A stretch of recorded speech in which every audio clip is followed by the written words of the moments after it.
Depuis hier jusqu'à aujourd'hui, 7 juillet 2024, c'est le sommet extraordinaire de l'AES qui est sur toutes les lèvres. Ça constitue d'ailleurs le gros titre de tous les journaux occidentaux, et très particulièrement français.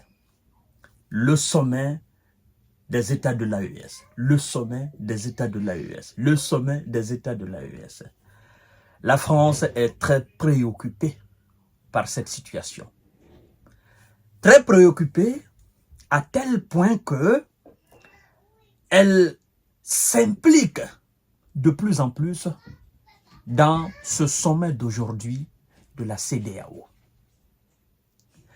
L'on se pose la question, mesdames et messieurs et mesdemoiselles, des gens sur un autre continent décident de s'unir afin d'évoluer ensemble. Ceux-là ne sont pas préoccupés. C'est vous, sur un autre continent, dans un autre pays, c'est vous qui êtes préoccupés. Préoccupés pourquoi? Pourquoi ça vous inquiète autant? Pourquoi les médias mensonges français sont aussi inquiets? Pourquoi? Hier, tous les yeux étaient braqués. Tous les projectiles étaient braqués sur le Niger, la ville Niamey. Et c'est pourquoi, si vous m'avez très bien compris, lors de ma toute première émission, par rapport à ce sommet extraordinaire des chefs d'État de l'AES, j'ai demandé à ce que la sécurité soit au maximum. À ce que tous les mouvements soient contrôlés. Parce que je sais qu'il y avait des gens mal intentionnés dans la foule. Et jusqu'à présent, il y a des gens mal intentionnés là. Mais puisque les dispositifs ont été pris, les dispositifs ont été renforcés au niveau de la police, au niveau de la gendarmerie, au niveau de l'armée, terre et ciel, ils ont eu du mal. Parce que le but principal de ces ennemis était de faire capoter ce sommet, était de créer de la zizanie, de la panique, afin qu'on dise, oh non, le sommet n'a pas pu, ils n'ont pas pu tenir leur sommet, parce que voilà, il y a eu une attaque de terreau par-ci, il y a eu une attaque de terreau par-là. On n'a pas constaté cela. Tous les chefs d'État du Burkina, du Mali, sont rentrés sereins à Niamey. Et ont été accueillis par la foule, par le peuple de Niamey. C'est une victoire immense.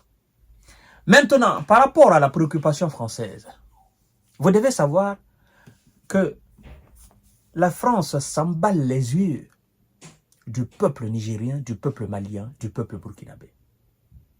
Elle, toute sa préoccupation, c'est de savoir, est-ce que les États de l'AES vont enfin créer leur propre monnaie?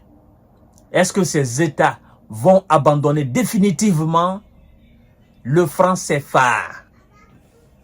C'est la préoccupation majeure de la France. Le reste là, c'est pas son problème. Parce qu'elle sait dorénavant que dans l'exploitation des ressources du sol et du sous-sol des pays de l'AES, ça c'est terminé. Terminé. De la même manière qu'elle faisait avant, ça c'est terminé. Alors, c'est de savoir, est-ce que l'AES va créer sa propre monnaie ou pas? Est-ce que l'AES va abandonner le franc CFA ou pas? Ça, c'est déjà acté. Moi, je veux rassurer nos amis français, l'administration française, que l'AES n'est pas pressée. Elle va lentement et sûrement. Elle va au pas de la Russie en Ukraine. Lentement et sûrement, elle est en train de mettre petit à petit ces institutions en place afin d'évoluer correctement. Le franc CFA sera abandonné. Ne faites pas cela d'une préoccupation. Ça sera abandonné. La monnaie de l'AES est en cours. C'est déjà acté. C'est fini.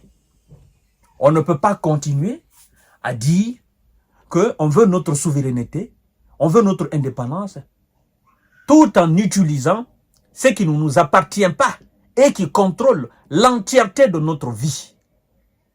Que ce soit sur le plan politique, le plan économique, le plan militaire, sur tous les plans du développement d'un pays, c'est la monnaie qui est à la base de tout. Et quand on vous dit que cette monnaie ne vous appartient pas, et que quelqu'un d'autre fabrique cette monnaie, frappe cette monnaie, et contrôle cette monnaie, en réalité, votre indépendance est encore entachée. Vos différents peuples seront toujours dans la colonisation et le néocolonialisme. Ne soyez pas pressés. Ne faites pas cela d'une préoccupation, administration française. Vous consommez l'euro.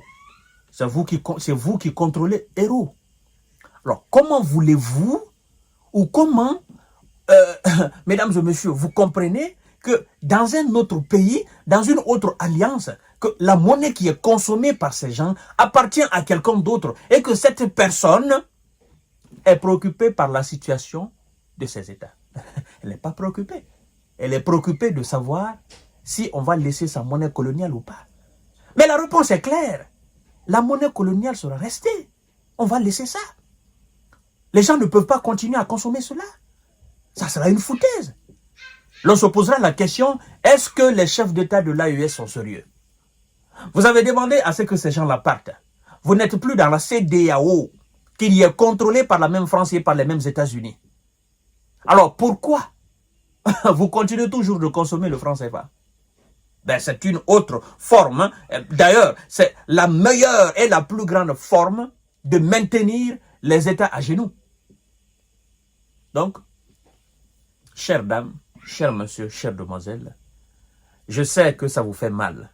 Oui, je sais que vous vous posiez la même question. Je sais que vous êtes impatient. Vous êtes impatient de voir enfin cette monnaie de l'AES. Mais vous savez,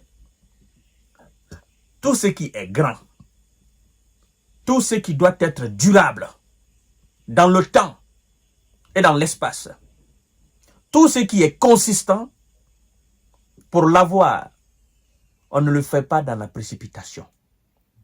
On va lentement et sûrement. Lentement et sûrement. Peu importe le temps. Mais si l'objectif final est cette liberté réelle, cette liberté totale sur tous les plans, il ne faut pas qu'on se presse, qu'on aille doucement, doucement. Et d'ailleurs, je vais vous donner une autre information capitale. Je ne vais pas encore citer le nom de ces trois pays-là, parce que nous avons reçu cette information de sources très bien introduites, n'est-ce pas, auprès de la diplomatie de l'AES.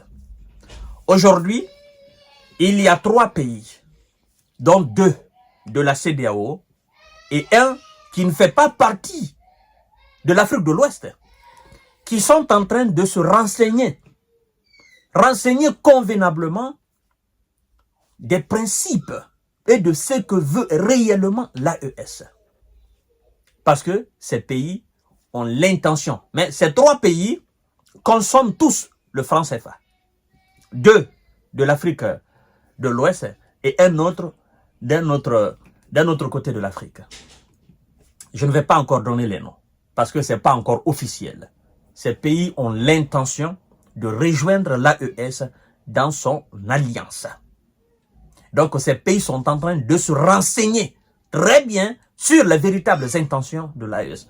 Bien que ces pays savent que l'AES, c'est une lutte indépendantiste, véritable indépendance, une lutte aussi monétaire, une lutte aussi sécuritaire, une lutte aussi d'union et d'unicité. Mais ils sont en train de voir réellement comment en toute sincérité et en toute sérénité, ils peuvent intégrer l'alliance. Vous allez voir dans les mois à venir. Aujourd'hui, c'est pas encore officiel, je vous le dis. C'est pourquoi je me permets pas de donner le nom de ces 3 pays. Mais dans les jours ou dans les mois à venir, vous verrez réellement ces 3 pays-là. Donc, moi je dis tout simplement, restons calmes, allons doucement, et l'objectif final, c'est la libération, c'est la liberté, c'est l'union, c'est le développement et l'émergence de des États de l'AES. La CEDEAO, qu'elle tienne son sommet aujourd'hui ou pas, ça c'est pas notre problème. Que la France se préoccupe ou pas, ça c'est pas notre problème. Notre problème, c'est ce qui nous concerne par rapport au développement de notre alliance. C'est juste ça. On ne va pas se tromper d'objectif. Voilà, mesdames et messieurs, à tout à l'heure pour notre série d'informations et de décortiquage. Ensemble, nous vaincrons l'ennemi et nous irons très loin. C'est ça.